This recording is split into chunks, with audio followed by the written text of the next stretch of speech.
নমস্কার বন্ধুরা, the tale of the মং কিচেনে আপনাদের অনেক স্বাগত। আজকে আমি যে রেসিপিটা বানাবো সেটা হলো কাঁচকলার কোফতা। তো এর মধ্যে সামান্য একটু টুইস্ট আছে আজকে।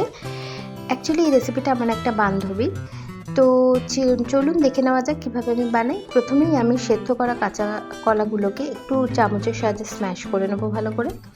এরপর একে একে অ্যাড করব আদা বাটা, কাঁচা লঙ্কা কুচো, আগের থেকে গুঁড়িয়ে রাখা একটু চিনে বাদাম, পরিমাপ মতন নুন, পরিমাপ মতন মিষ্টি, আর দিয়ে দেবো প্রায় 2 থেকে আড়াই চামচের মতন কর্নফ্লাওয়ার।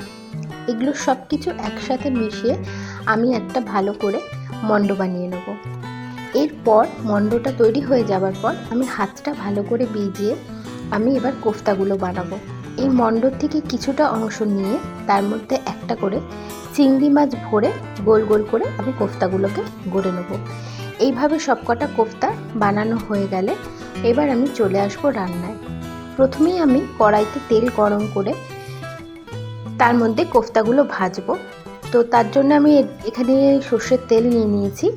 তো সর্ষের তেলটা গরম হতে থাকবে। এর পাশে পাশে আমি যে গুঁড়ো গরম মশলাগুলো নিয়েছি সেগুলো একে একে আমি জলের মধ্যে একটু ভিজিয়ে রাখবো।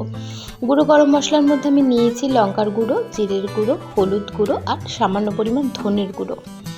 এটা আমার জলে ভেজানো হয়ে গেলে এবার আমি তেলটা গরম হয়ে গেছে, এরপর আমি একে একে তেলের মধ্যে কোফতাগুলো ছেড়ে দেবো।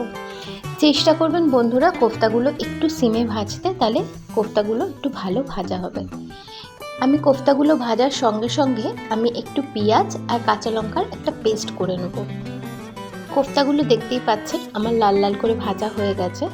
এরপর আমি কোফতাগুলো তুলে ওই তেলের মধ্যে আমি কিছুটা গোটা গরম মশলা, গোটা গরম মশলার মধ্যে আছে আমার ছোটো এলাচ, দারচিনি, লবঙ্গ, সাদা জিরে আর তেজপাতা, এগুলো ফোড়ন দিয়ে ফোড়নটা ভাজা হয়ে গেলে পেঁয়াজ আর কাঁচা লঙ্কার পেস্টটা ঢেলে দেবো। তারপর আমি ঢেলে দেবো যে মশলাগুলো আমি জলের মধ্যে ভিজিয়েছিলাম।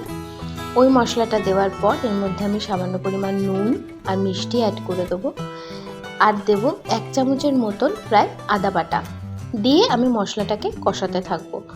মশলাটা থেকে একটু তেল বেরিয়ে আসলে এর মধ্যে আমি অ্যাড করব সামান্য পরিমাণে টমেটো কেচাপ দিয়ে এবার সিমে রেখে আমি মশলাটা নাড়াচাড়া করব। তেলটা বেরিয়ে আসলে এর মধ্যে আমি 1 কাপের মতন গরম জল অ্যাড করে দেবো। গরম জলটা দেওয়ার পর আমি জলটা একটু ফুটতে দেবো। ঝোলটা ফুটে উঠলে এবার আমি এর মধ্যে অ্যাড করে দেবো কোফতাগুলো দেওয়ার পর এর মধ্যে আমি অ্যাড করব কয়েকটা কাঁচা লঙ্কা আর সামান্য পরিমাণ গুঁড়ো গরম মশলা দেওয়া হয়ে গেলে একটু ফুটিয়ে আমি এটা নামিয়ে নেব। তাহলে আমার রেডি হয়ে যাবে কাঁচকলার কোফতা। বন্ধুরা, যদি আমার এরকম রেসিপি আপনারা আরও দেখতে চান অবশ্যই আমাকে লাইক, শেয়ার, কমেন্ট করতে ভুলবেন না এবং আমার চ্যানেলটিকে অবশ্যই